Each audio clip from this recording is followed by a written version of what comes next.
Hi guys, so welcome back to my channel. I haven't posted for a very long time, but now I finally have something to do with my life, and right now I am in South Korea with the background of my quarantine hotel which is I'm staying at Ramada Hotel today. And for this video, this is going to be a sit down video of me answering questions on how I traveled from Manila to South Korea in the middle of a pandemic. So please keep on watching. So I'll be answering the first question that I most commonly get from you guys, and that is it allowed to travel to South Korea now? So the answer to that question actually varies. Yes, it is allowed because they never closed their borders, but if you'll be coming from the Philippines with a Philippine passport, then the Embassy of Korea has suspended its routine visa services. So that means you won't be able to get a visa anytime soon. But in my case, very fortunately, I am an American passport holder. So as I asked, it doesn't matter what country I'll be coming from. If I'll be traveling to Korea, I can enter Korea with an American passport regardless of the country of my departure. So I hope that answers the first question. So as a Filipino passport holder, you cannot travel to South Korea yet, but as an American passport holder, you can travel to South Korea even on a short-term visa which lasts for 90 days. Next question is, what are the requirements for traveling to South Korea? And they're actually pretty simple. You just need, first, you need to have round-trip tickets, or if not round-trip, you need to have an exit ticket from South Korea. Then second, you need to have a PCR test that was issued 3 days. So if you search it online, they'll say 72 hours, but actually it's not strictly 72 hours. So the example that I can give is my flight is at March 12th at 23 o'clock. So that's 11 p.m. And a valid PCR test would be issued starting March 9th of 12 a.m. So that's almost 4 days coming up to my flight. So you need to count 3 days before your flight, and that would be a valid PCR test. In my case, I got the PCR test from Red Cross Mandaluyong because that was the accredited testing center listed by the Korean Embassy. So take note of this. You can't get the PCR test just anywhere. They have accredited centers and hospitals where you can take the swab test, and that's the only valid result that they will accept at the immigration and upon boarding the plane. But for Filipino passport holders, you are also required to get travel and medical insurance with a coronavirus coverage. So I'm saying this because not all Filipinos are not allowed to travel. So some of them are allowed to travel. Those with the F visa series, which is the fiance and spousal visa of South Korea, you can still enter South Korea now, given that you'll also be having the 14-day quarantine, which is required. Well, I'll be talking about the airport situation, and I booked my round-trip tickets from Jeju Air.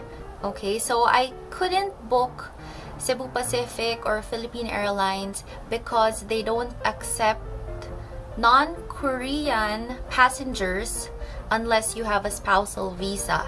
So I had no choice but to book Jeju Air, Asiana, or Korean Air. But like upon reviewing the price, Jeju Air was definitely the lowest.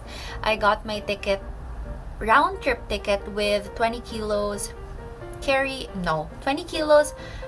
check-in baggage and 10 kilos carry-on baggage for 17,000 pesos.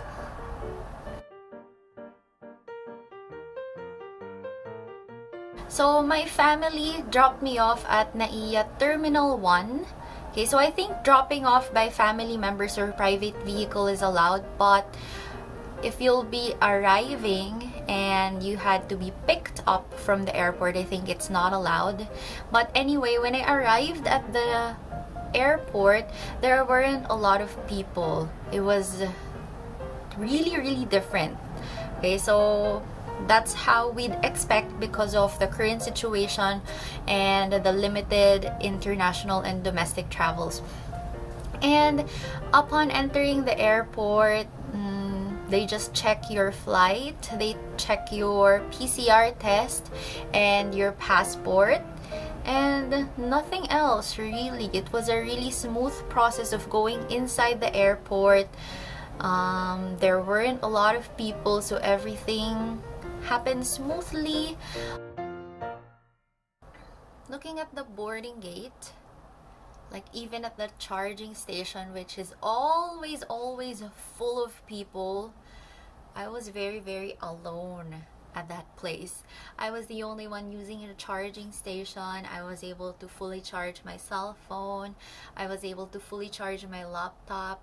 And finally, I arrived at Incheon Airport at around 4:30 a.m. but we were able to deplane at 5 a.m. So this is kind of the tricky part, cause as a foreigner, there were a lot of processes that I have to go through, though they didn't take very long.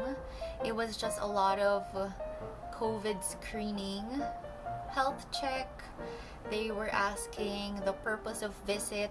Well, in my case, I'll be visiting my friend, of course. And they required for you to have a Korean contact or your own SIM card. So in my case, I didn't have a Korean SIM card because I just arrived at that time. So I gave my friend's number, and even at 5 o'clock in the morning, they called him up and asked if he knows me. Okay, just as a verification of my arrival. So I think you have to have a purpose of travel, not just for plainly touring. That I'm not very sure of. Okay, anyway, when I arrived at the airport, the immigration process was really quick, but I was asked to wait in an area where we'll be picked up by the bus going to the government facility for quarantine. And you know, I was really sleepy, I was really exhausted at this time from the red-eye flight. So as far as I can remember, I just slept through the ride, and finally I arrived at the hotel. This is Hotel Ramada in Yongin near Everland. So I arrived at around 9 o'clock in the morning or 9:30 in the morning, and there was just a really short brief of what this quarantine is going to be all about and what you'll be expecting. So actually they just gave you 3 pieces of paper. So one is for your information, number 2 is your health declaration and your travel declaration, and number 3 is they'll be asking for your food preference. So if you were vegetarian, you don't have to worry because there's a vegetarian option. If you have any allergies, you can state that in that paper. Well, in my case, I eat everything, so I just check that box, and they'll be giving the food 3 times a day, and that'll be at 8 a.m., 12 noon, and 6 p.m. And maybe I'll be talking about the food and the quarantine experience in a different video. After that, they just asked me to come up to the counter and ask me to pay. And how much is the quarantine? In Korean won, it's 1,680,000 Korean won. Yes, and in dollars, that would be approximately $1,600 to $1,700, I think. And you can pay with 3 payment options. First is paying through a credit card. Second is paying through bank transfer, which I did. And third is paying through cash. So they have some currency equivalent. So as far as I can see, I was able to see the equivalent in dollars, yen. Yeah, that's only what I can remember. So I think you can pay through your local currency at the quarantine facility, given that there won't be any chance for you to have your money exchanged. And then upon payment, they'll be giving you your key card and you'll be entering the room. And after entering the room, you won't be allowed to leave until your 14 days of quarantine is over. So in my case, I arrived March 13th. Then I'll be discharged. I'll be able to leave on March 27th. So my first day is not the day that I went here, but the first day is the following day. So I think you'll be staying for a total of 15 days in the facility. Okay, so now let's have a quick tour of my hotel room so you'd be able to expect, okay, what your government facility would look like for your own quarantine here in South Korea. But most probably it would be a hotel. So in my case, as I've mentioned, this is the Ramada Hotel in Yongin. Okay, so let's start. So this is my now messy hotel room, but upon entering, you'll be able to see this door, and this is our bathroom. It's a really nice bathroom, really clean. Okay, and we even have a tub over here. Okay, and then you'll just have this hallway and this useless bunk bed that's taking up too much space. And okay, let's keep walking. We have a TV over here, and we have this desk that has become my workplace. We have these windows that I currently opened for ventilation, and we have this small table that I could use as my dining area, and we have a really spacious bed. And yeah, actually there's not much space. Also, upon arriving in the room, they'll be visiting your room once to do another swab test, which was definitely the most violating swab test I've ever felt. Whew. It literally went up to my brains and it really hurt a lot for the next 2 hours. But anyway, they said if I didn't get a call, then that means I'm negative, and thankfully I didn't get a call. And for the next 14 days, every morning you are required to do a health declaration on the app that you'll be downloading.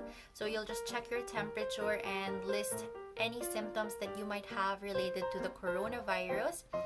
And after that, you'll just be waiting for the meal times, and you'll be free to do anything that you want, except for the rules that you can't smoke and can't drink alcohol. So for the past 3 days, they've been doing an announcement that they've caught someone smoking and throwing the cigarette butts out of the window, and they keep on warning that if they really catch this person, then they'll be deported back to the country immediately and would be paying a fine for smoking in the hotel room. But other than that, everything's okay. And you'll be given some plastic bags. Okay, wait, let me just get the plastic bags. So this is the example of the plastic bag, and you can throw all of your trash here and they'll be collecting it once a day at 7 p.m. And after that, you'll just be on your own. So I'll be ending this video now, and I hope that I was able to answer the questions and I was helpful to your travel plans in the future. But if there are some questions that you would like to know about my travel, then please comment them down below and I'll be happy to answer them as soon as I can. And yeah, I think there's nothing else to say. So thank you for watching, and I'll see you on my next video. Bye!